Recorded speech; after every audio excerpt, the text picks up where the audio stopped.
नमस्कार दोस्तों, आपका स्वागत है। दोस्तों, सोमवार के व्रत को लेकर मान्यता है कि इस व्रत को करने से भगवान शिव अपनी भक्तों की मुराद जल्द ही पूर्ण करते हैं।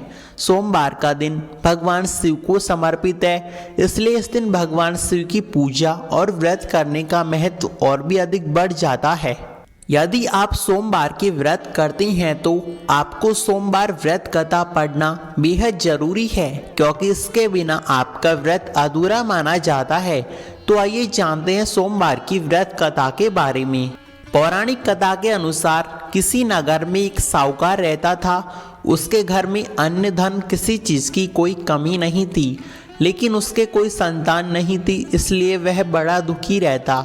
संतान प्राप्ति के लिए वह हर सोमवार व्रत भी करता और पूरी श्रद्धा के साथ शिव मंदिर जाकर भगवान शिव और माता पार्वती की पूजा किया करता था। उसकी भक्ति देखकर एक दिन माता पार्वती प्रसन्न होकर भगवान शिव से साहूकार की मनोकामना पूर्ण करने का निवेदन किया। पार्वती जी के आग्रह पर भगवान शिव ने कहा कि हे देवी, इस संसार में हर प्राणी को उसके कर्मों का फल मिलता ही है। जिसके भाग्य में जो होगा उसे भोगना ही पड़ता है। लेकिन पार्वती जी ने साहूकार की भक्ति देखकर मनोकामना पूर्ण करने की इच्छा व्यक्त की।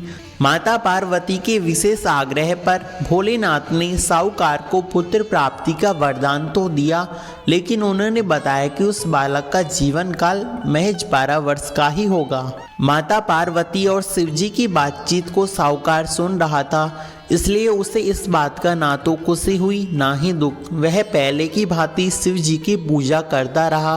कुछ समय के बाद साहूकार की पत्नी ने एक पुत्र को जन्म दिया। जब वह बालक 11 वर्ष का हुआ तो उसे पढ़ने के लिए काशी भेज दिया गया। साहूकार ने पुत्र के मामा को बुलाकर उसे बहुत सारा धन देकर कहा, तुम इस बालक को काशी विद्या के लिए ले जाओ। साथ ही ये भी कहा कि तुम लोग रास्ते में यज्ञ कराते हुए जाना, ब्राह्मणों को भोजन दक्षिणा देते हुए जाना। दोनों मामा भांजे इसी तरह यज्ञ कराते हुए निकल चुके थे।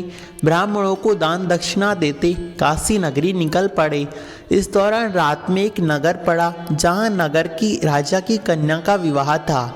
लेकिन जिस राजकुमार के साथ उसका विवाह होना तय था वह एक आंख से अंधा था। राजकुमार ने उसके पिता ने अपने पुत्र के काना होने की बात छुपाने के लिए चाल सोची। क्यों न उसने साहूकार के पुत्र को दुल्हा बनाकर राजकुमारी के साथ विदा कर दूंगा, विवाह के बाद धन देकर विदा कर दूंगा और राजकुमारी को अपने नगर में ले जाऊंगा। लड़के के दूल्हे के वस्त्र पहनाकर राजकुमारी से विवाह कर दिया गया। लेकिन साहूकार का पुत्र ईमानदार था, उसे यह बात बिल्कुल अच्छी नहीं लगी।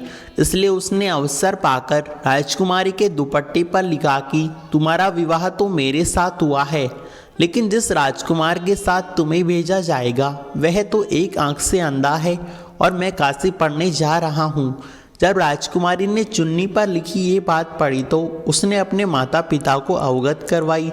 उसके बाद राजा ने अपनी पुत्री को विदा नहीं किया। फिर बारात वैसे ही वापस लौट चुकी थी। दूसरी ओर साहूकार का लड़का और उसका मामा काशी पहुँचे। वहाँ जाकर उन्होंने यज्ञ किया। जिस दिन लड़का 12 वर्ष का हुआ उस दिन यज्ञ का आयोजन था। लड़के ने अपने मामा से कहा कि मामा, मेरी तबीयत कुछ ठीक नहीं है। मामा ने कहा कि तुम अंदर जाकर आराम कर लो।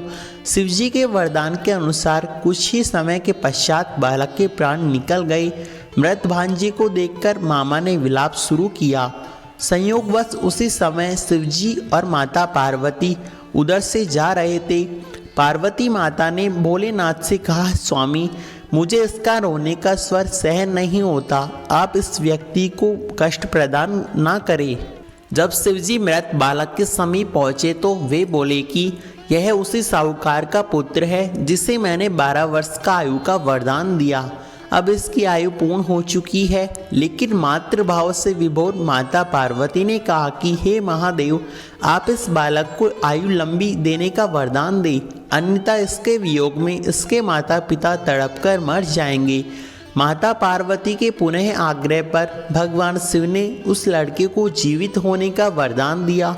शिवजी की कृपा से वह लड़का जीवित हो गया शिक्षा पूर्ण करने के बाद लड़का मामा के साथ उनके नगर को वापस चल दिया जहां उसका विवाह हुआ था। उस नगर में उन्होंने यज्ञ का आयोजन किया। उस लड़के के ससुर ने उसे पहचान लिया और महल में ले जाकर बहुत खातिरदारी की और उसकी पत्नी को भी साथ में विदा कर दिया। इधर साहूकार और उसकी पत्नी भूखे प्यासे रहकर बेटे की प्रतीक्षा करने लगे, क्योंकि उन्होंने प्रण रखा था कि यदि बेटे की मृत्यु का समाचार मिला तो वे स्वयं प्राण त्याग देंगे। परंतु अपने बेटे के जीवित होने का समाचार पाकर वे बेहद प्रसन्न हुए। उसी रात भगवान शिव ने साहूकार के स्वप्न में आकर कहा कि हे सृष्टि, मैंने तेरे सोमवार के व्रत करने का तथा कथा सुनने का प्रसन्न होकर तेरे पुत्र को लंबी आयु प्रदान की है। इस प्रकार जो कोई भी भक्त सोमवार व्रत कथा को व्रत करता है अथवा व्रत कथा सुनता या पढ़ता है, उसके सभी दुख दूर होते हैं और समस्त मनोकामनाएं पूर्ण होती है। दोस्तों, आप ये कहानी अवश्य पढ़ें, क्योंकि इसके बिना व्रत का पूर्ण फल प्राप्त नहीं होता। दोस्तों, हमारे द्वारा दी गई जानकारी आपको कैसी लगी कमेंट में अवश्य बतावें। साथ ही वीडियो को लाइक और चैनल को सब्सक्राइब करना बिल्कुल नहीं भूलें। हर हर महाकाल।